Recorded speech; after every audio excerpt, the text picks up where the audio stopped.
yasrabu biha, mata air. Ainan itu kan mata, maksudnya itu mata air yang mengalir di dalam surga itu.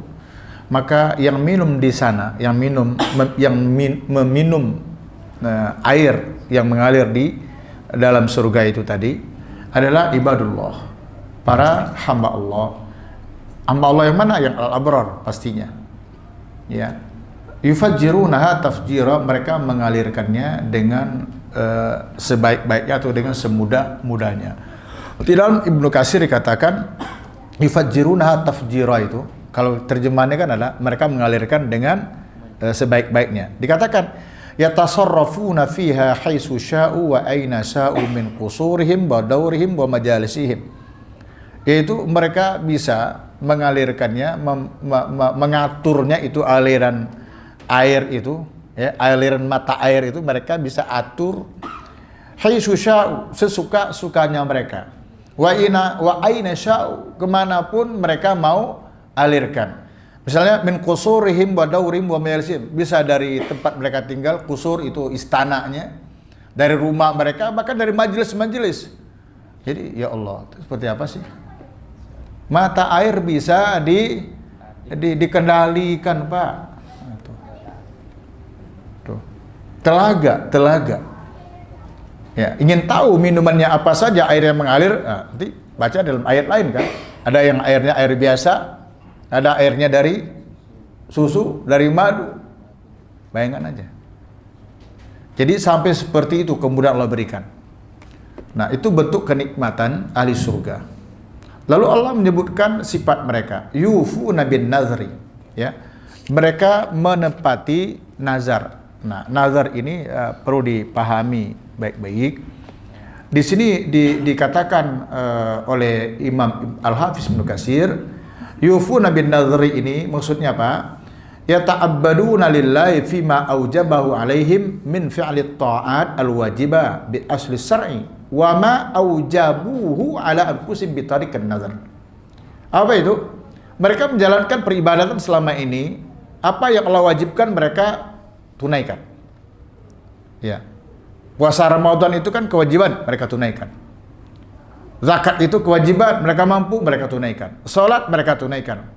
Tetapi juga ada yang mereka, dan itu merupakan dasar syariat ini, bi asli syari', ya ini dasar syariat. Tapi wama aujabuhu ala anfusihim bi tariqin nazar. Mereka juga melakukan apa yang mereka wajibkan atas diri mereka, seperti bernazar itu. Puasa 3 hari berturut-turut kan nggak wajib, Pak.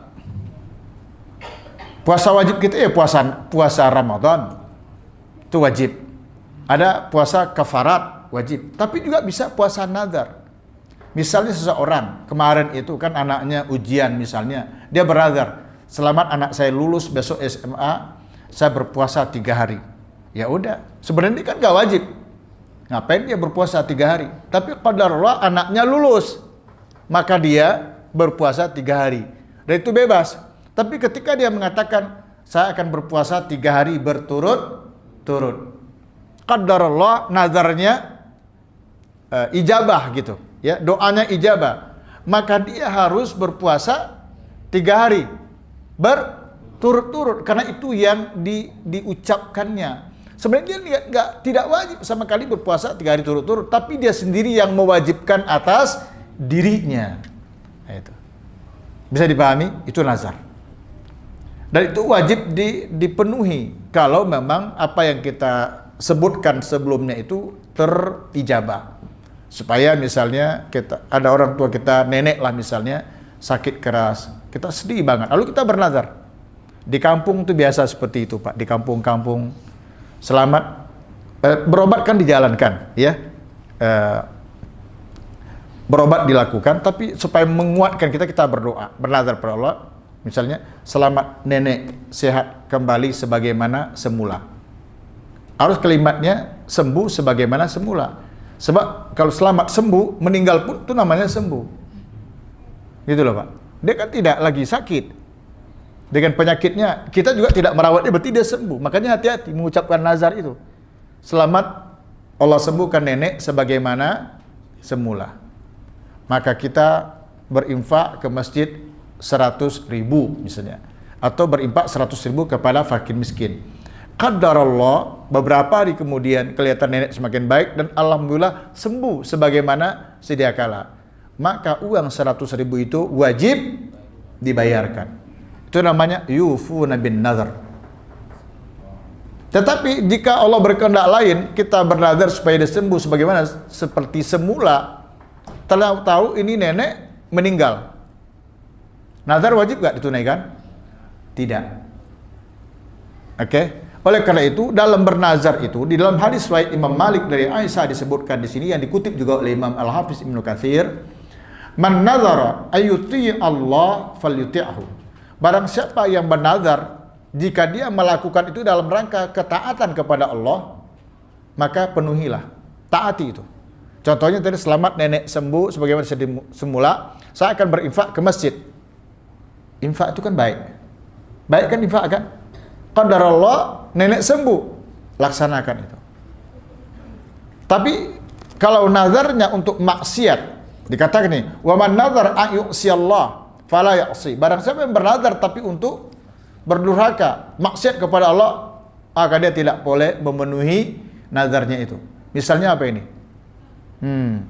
Kita ambil contohnya makan. Selamat besok anak saya lulus, ya, misalnya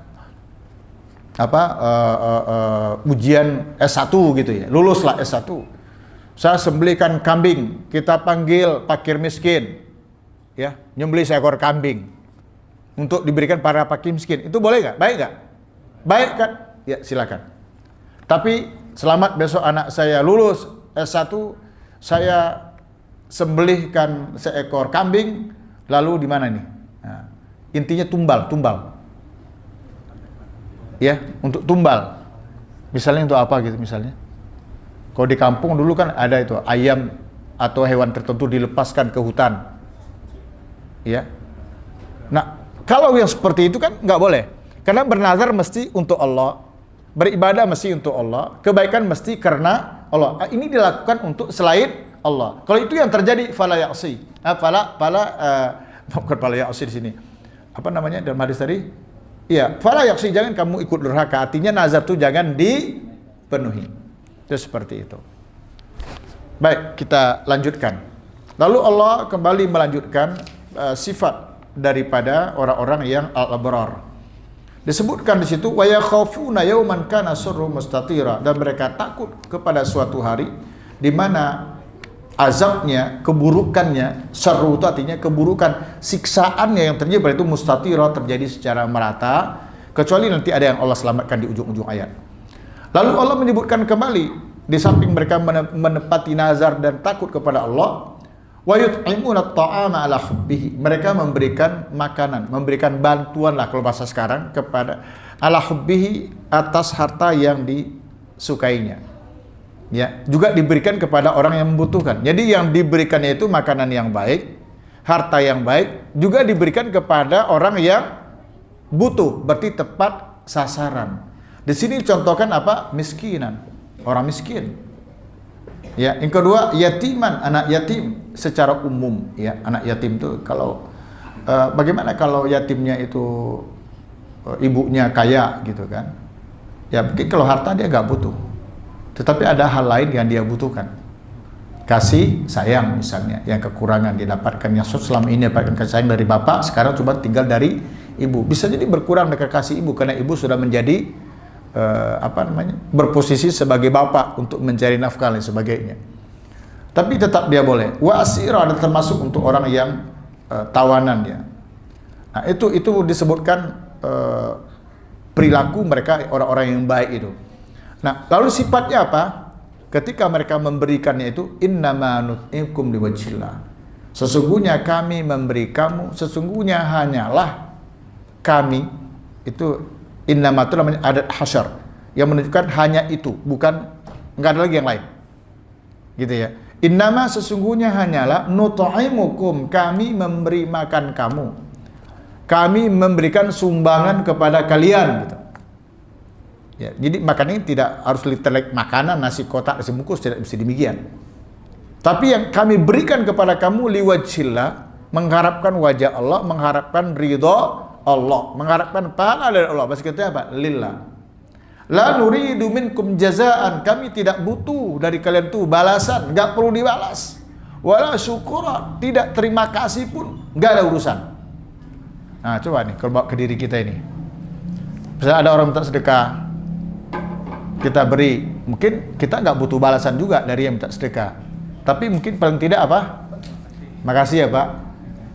Tapi saya mau nanya kepada Bapak, lalu orang minta sedekah, lalu kita ambil dari kantong, kasih 1.000, lalu ditengok oleh dia,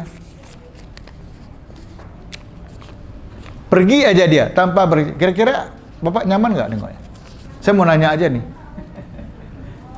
Kan ada dikasih kadang 1.000 atau 2.000, makasih ya Pak, gitu ya. Ini enggak, malah ditengok-tengok dulu, ditengok kayak tukang parkir gitu kan. Dia, ini benar nggak nih 4.000 atau cuma 2.000 kali gitu. Gitu kata, dipastikan. Kalau pergi aja dia, la salam wala kalam gitu. Hah? Kata hati gimana nih? Kata hati, mau nanya aja nih. Boleh dong, silakan hatinya ngomong nih. Kata hati nih, ketika kita menemukan kasus seperti itu, kita ngasih dia tapi tidak mengucapkan terima kasih, apalagi syukran, jazakumullah, nggak ada itu. Terima kasih ya kagak. Saya mau nanya nih, hati kita nyaman nggak ketika itu? Hah? Enggak ya Pak.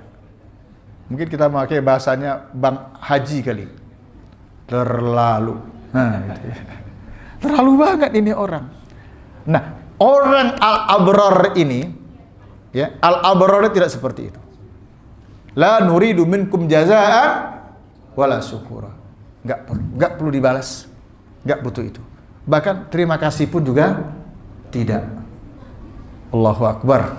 Mudah-mudahan Allah tempatkan sifat yang mulia itu di dalam hati kita. Mudah-mudahan insyaallah. Udah. Lalu kalau begitu, lalu apa yang mendorong kamu melakukan ini? Kalau memang kamu tidak butuh balasan, ya, tidak juga butuh ucapan terima kasih, lantas mau apa? Apa yang menjadi pendorongnya? Ya. Inna nakhafu min rabbina yauman abusan qamtarira. Hal ini kami lakukan, kami bantu kalian karena kami memang mampu. Kami bantu kalian nggak butuh balasan, nggak butuh juga ucapan terima kasih karena kami nggak butuh itu. Yang kami butuhkan liwajhillah, ridha Allah. Dan kami melakukan ini karena kami takut min rabbina, kepada Tuhan kami Allah, di mana nanti pada suatu hari abusan qamtarira, wajah orang pada masem, nggak ada bahagianya. Dan itu qamtarira itu ada dua tafsir. Yang pertama artinya tawila, artinya orang mengalami itu dalam waktu yang panjang. Nanti di mahsyar itu berapa lama kita? Entah berapa ratus tahun nanti berada di mahsyar dalam proses audit, hisab nanti di situ. Tapi juga qamtarira bimana syadidan, dahsyat. Jadi betul-betul bermuka masam. Itulah yang kami, jadi kami membantu kalian, kami menolong kalian, terdorong karena kami takut kepada Allah. Takut kepada siksaan di mana padahal itu membuat orang tidak nyaman satupun. Karena itu motivasinya, terdorong oleh itu, lalu dijawab oleh Allah dengan maka. Nah, itu jawabannya. Fawaqahumullahu sarra zalikal yaum. Akhirnya Allah selamatkan, fawaqa, yakni Allah jaga, Allah pelihara, Allah selamatkan mereka sarra zalikal yaum, dari kejahatan yang terjadi pada hari itu.